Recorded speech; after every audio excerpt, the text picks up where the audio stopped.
जय हिंद मेरे प्यारे सभी भाइयों, मैं राहुल स्वागत करता हूं आपका अपने YouTube चैनल सोनाज क्लासेस में।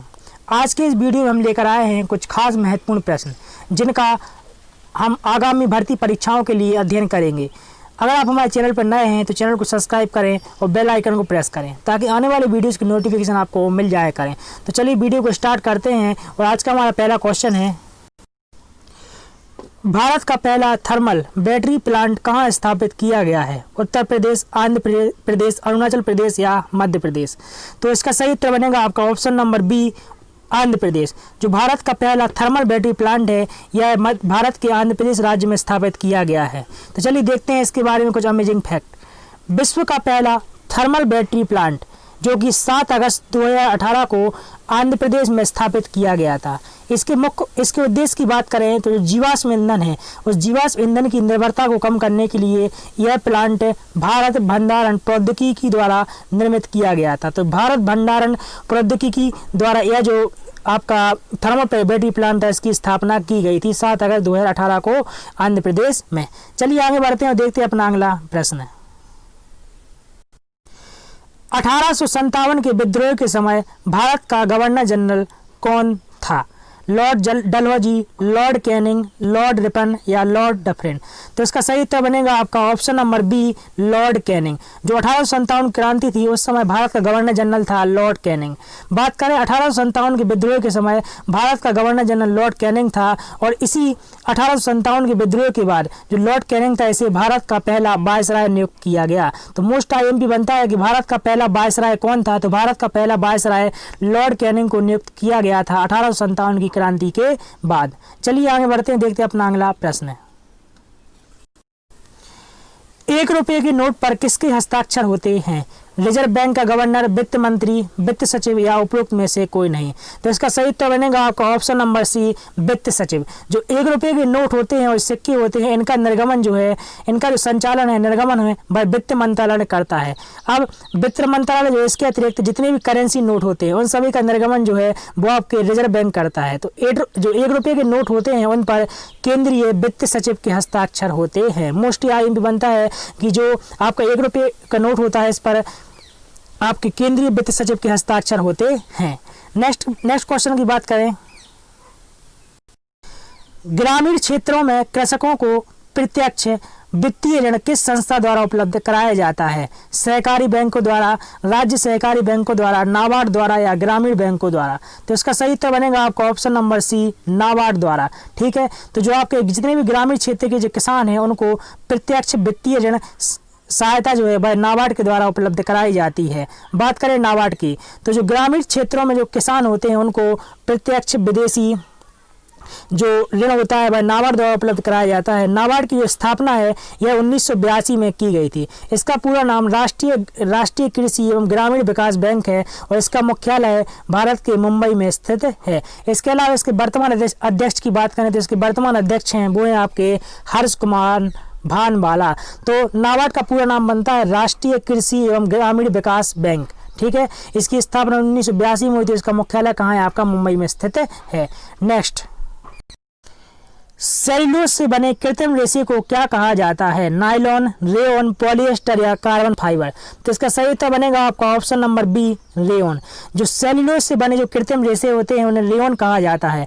बात करें रेयॉन की तो रेयॉन बनाने के लिए जो सेल्यूलोज होता है उस सेल्यूलोज को कागज की लुगदी कास्ट को लिया जाता है, मतलब कागज की लुगदी होती है उसको एक लकड़ी पर लिया जाता है और इसका उपयोग कपड़ा बनाने में, कालीन बनाने में, चिकित्सा से क्षेत्र में लिंट या जाली बनाने में किया जाता है। तो जो रेयॉन होता है इसका उपयोग आपके कपड़ा बनाने में, कालीन बनाने में, इसके अलावा चिकित्सा के क्षेत्र में लिंट या जाली बनाने में किया जाता है।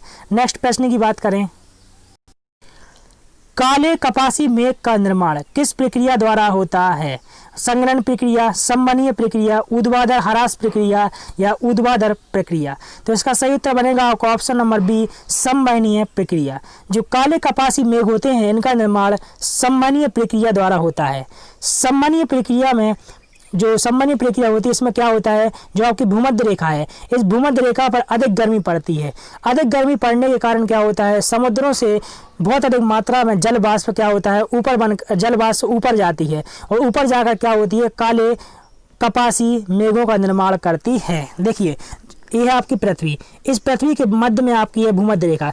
इस भूमध्य रेखा पर क्या होता है, जब भी सूर्य की किरणें लंबवत पड़ती हैं, क्योंकि सबसे अधिक जो भूमध्य रेखा जो पार्ट होता है सबसे ज़्यादा ऊपर उठा हुआ होता है, इस पर सूरज की किरणें सर्वाधिक पड़ती हैं। इसलिए इस भूमध्य रेखा वाले क्षेत्र में जब गर्मी होती है तो इस क्षेत्र में जितने भी समुद्री इलाका होता है उससे समुद्र का जलवाष्प बनकर ऊपर की तरफ उठता है।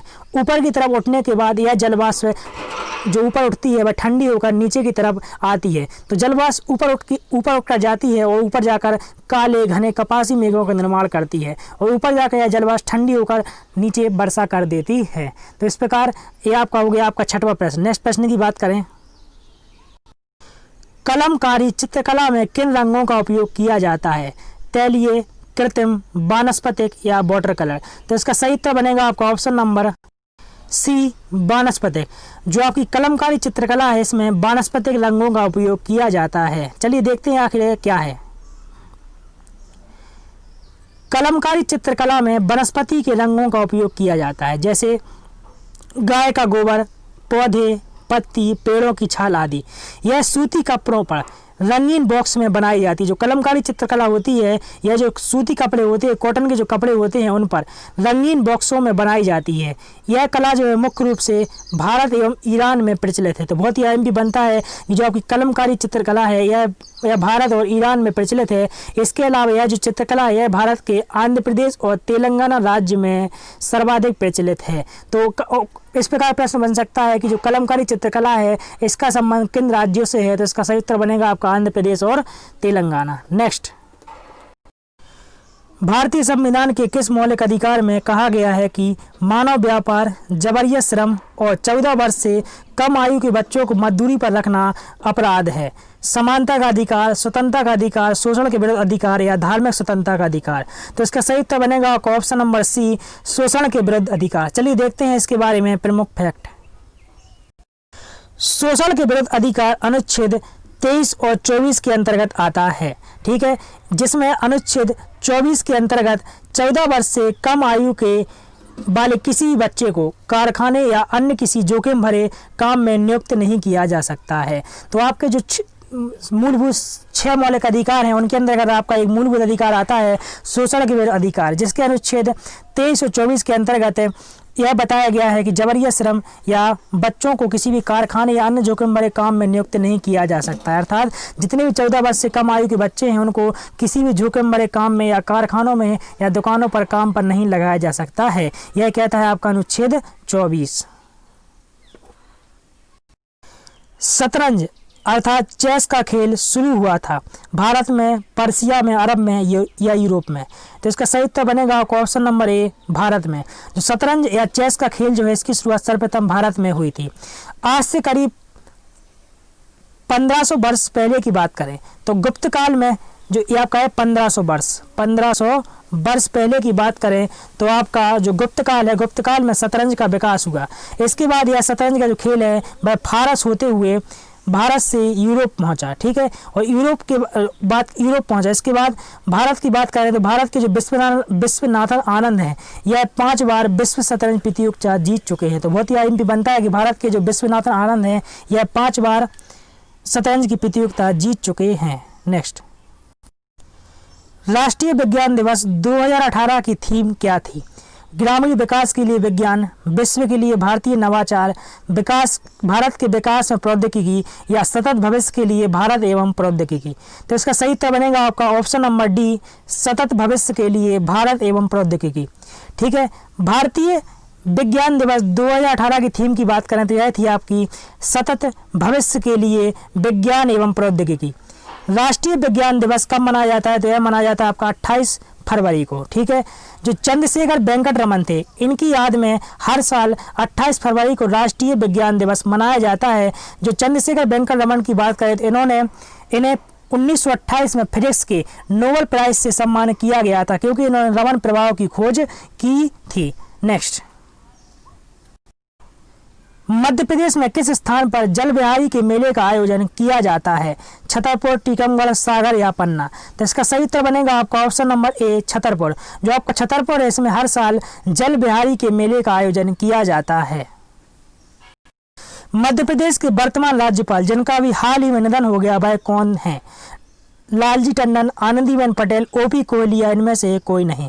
तो इसका सही उत्तर बनेगा आपका option number A, Lalji Tandon. जो आपके लालजी टंडन है, इनका भी हाल ही में लखनऊ स्थित अस्पताल में निधन हो गया है और मध्य प्रदेश के वर्तमान में राज्यपाल थे। इसके लालजी टंडन की बात करें तो यह इसके पहले बिहार के राज्यपाल हुआ करते थे, जिनका मध्य प्रदेश ट्रांसफ़र कर दिया गया था। बात करें बिहार के वर्तमान राज्यपाल की, तो बिहार के वर्तमान राज्यपाल हैं वो हैं आपके फागू चौहान। ठीक है, यहाँ तक आप क्लियर है। इसके अलावा आनंदीबेन पटेल की बात करें तो यह आपके उत्तर प्रदेश की वर्तमान राज्यपाल हैं। ओपी कोहली है पूर्व में मध्य प्रदेश के राज्यपाल रह चुके हैं। तो यहाँ तक क्लियर है। अगर आपको वीडियो अच्छा लगे तो वीडियो को लाइक कीजिए, शेयर कीजिए। ठीक है, धन्यवाद।